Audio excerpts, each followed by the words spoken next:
दोस्तों आप लोग कैसे हैं। मेरा विश्वास है कि आप लोग बहुत ही अच्छे होंगे। तो आज हम लोग फिर से क्लास 10 चैप्टर 3 प्रश्नावली 3.3 का क्वेश्चन नंबर 1 का 5वां क्वेश्चन जो है उसको देखेंगे। उसी प्रतिस्थापन विधि से कल हम लोगों ने कुछ क्वेश्चन को प्रतिस्थापन विधि से हल करना सीखे थे। तो आज हम लोग फिर कुछ और क्वेश्चन को भी देख लेते हैं कि प्रतिस्थापन विधि से किस तरीके से हल करेंगे। अगर बट्टा में दिया हो, भिन्न वाला दिया हो तो उसको किस तरीके से हल करेंगे। तो इससे पहले मेरे YouTube channel easy matric classes को आप लोग लाइक और सब्सक्राइब कर दीजिएगा जरूर, और बेल आइकन जरूर दबा दीजिएगा। तो आइए हम लोग क्वेश्चन नंबर 5वां को देखते हैं। 1 का 5वां क्वेश्चन हमारा कह रहा है कि निम्नलिखित समीकरण युग्म को प्रतिस्थापन विधि से हल करें। क्वेश्चन नंबर 5 में क्या है वो देख लीजिए।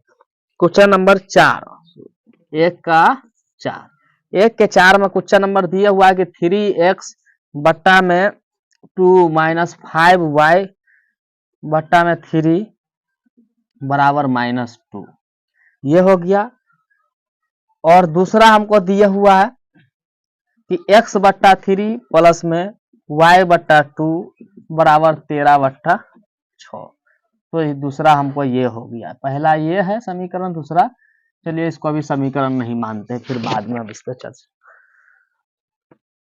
ये हमारा सवाल हो गया। ये सवाल हमारा क्या है देखिए, निम्न रैखिक समीकरण युग्म को प्रतिस्थापन विधि से हल करें। जो रैखिक समीकरण युग्म दिया हुआ है उसको हम लोग को प्रतिस्थापन विधि से हल करना है। तो आइए हम लोग देखते हैं किस तरीके से प्रतिस्थापन विधि से हल करते हैं। अगर भिन्न वाला दिया होगा तो क्या करना है, अगर चाहे तो आप इसको सिंपल वाला में ले आ सकते हैं, और नहीं तो डायरेक्ट है ना, आप वैसे भी हल कर सकते हैं। तो चलिए हम लोग क्या कर लेते हैं, डायरेक्टली भी हल कर सकते हैं और इसको सिंपल वाला में भी ला सकते हैं। तो चलिए हम लोग इसको क्या करते हैं, सिंपल में लाते हैं पहले, है ना। क्या है, हम लोग 3x बट्टा 2 माइनस 5y बट्टा 3 बराबर -2, इसका बट्टा पर का अगर जोड़ करते हैं तो 3 दूना 6, 2 से 3 मरता है तो 3 तिहाई 9x माइनस 10 को y बराबर में -2।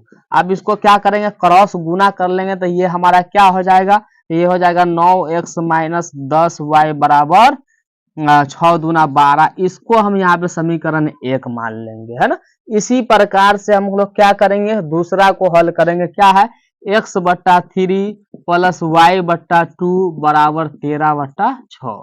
अब इसको भी ऐसा ही बट्टा और का जोड़ निकाल करके हम लोग क्या करेंगे, निकालिए तो 3 दूना 6 लघुत्तम, 3 से 2 मरतबा तो 2x प्लस में 3y बराबर में हो जाएगा 13/6। ये 6 से ये 6 की कहानी हमारा खत्म। हमारा क्या आ गया, तो 2x प्लस 3y बराबर 13। ये समीकरण हमारा क्या हो गया, 2। 1 और 2 समीकरण हमारा यहाँ निकल गया, सिंपल कर लिया हम लोग। अब क्या करना है हमको, अब हमको करना है समीकरण 1 से, है ना। यहाँ पे चलिए हम लोग करते हैं क्या चीज, लिख लेंगे 9x माइनस 10y बराबर -12 समीकरण 1 से। समीकरण 1 से लिख लिए।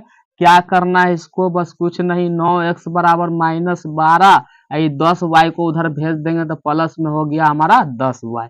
अब यहाँ से x का मान निकालिए, क्या आ गया, x बराबर क्या हो जाएगा हमारा, तो x बराबर हो जाएगा -12 प्लस 10y बट्टा में ये वाला जो 9 था वो चला गया हमारा बट्टा में। अब है ना, अब यहाँ पे क्या करना है, तो कुछ नहीं, बस यहाँ पे लिखेंगे कि x का मान समीकरण 2 में रखने पर, क्यों, क्योंकि हम लोग समीकरण 1 से चले हैं तो समीकरण 2 में x का मान को रखेंगे। तो यहाँ पे लिखेंगे x का मान समीकरण 2 में रखने पर, x का मान समीकरण 2 में रखने पर। अब आइए हम लोग देखते हैं कि समीकरण 2 क्या है। तो समीकरण 2 में है 2 इंटू एक्स, 2x है तो x का मान ये पूरा रख लेंगे, -12 प्लस 10y, इसके बट्टा में 9। इसके बाद प्लस में 3y है तो 3y बराबर में 13, तो 13 लिख लिए। चलिए अब क्या करना है, अगर कटने वाला रहता तो इसको काटते, नहीं कटने वाला है तो गुना कर दीजिए। तो 12 दूना 24 और 10 दूना 20 गो y, और बट्टा में 9 है, प्लस में 3y बराबर 13 है। ये हमारा क्या हो गया, इसको गुना कर लेंगे, हमारा माइनस में 24 प्लस में 47y बराबर 9 से 13 में गुना करेंगे तो 13 नमा 117, है ना। अब 24 को उठा करके उधर भेजेंगे तो 47y बराबर क्या हो गया, 117, और बट्टा 117 प्लस 24 उधर जाएगा तो प्लस में 24।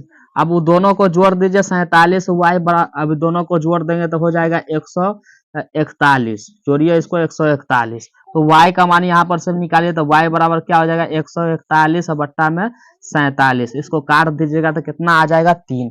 तो y का मान हमारा कितना आ गया दोस्तों 3। तो अब y का मान जब 3 आ गया तो अब हम लोग क्या करेंगे x का मान निकालेंगे। और यहाँ पे x बराबर कितना है -12 प्लस 10 y बट्टा में 9 है ना। तो ये 9 को रख लिए। अब क्या हो जाएगा -12 प्लस 10 y का मान रखेंगे कितना 3 बट्टा में 9। तो -12 प्लस में 9 10 तिहाई 30 बट्टा में 9। इसको अब क्या करें 30 में से 12 घट गया था 18 बट्टा में 9। इसको काट दीजिए तो हमारा क्या आ गया 2। लास्ट में लिख लीजिए अतः x बराबर 2 y बराबर 3। यही हमारा क्या हो गया आंसर हो गया है ना। ये हमारा क्वेश्चन नंबर 1 का छठा क्वेश्चन था। 1 का हमारा छठा क्वेश्चन था प्रश्नावली 3.3 का है ना। तो हम लोग देखेंगे इस तरीके से हमारा सवाल तैयार हो गया। तो हम आशा करते हैं विश्वास करते हैं कि आप लोग को पूरी तरीके से यह सवाल समझ में आ गया होगा। तो फिर हम लोग नेक्स्ट टाइप का जैसे प्रतिस्थापन विधि सीखे तो इसी टाइप से हम लोग लुप्तीकरण वृजगुणन खंड विधि हर टाइप की विधि को सीखेंगे बारी बारी से। तो आज के लिए इतना ही। Thank you.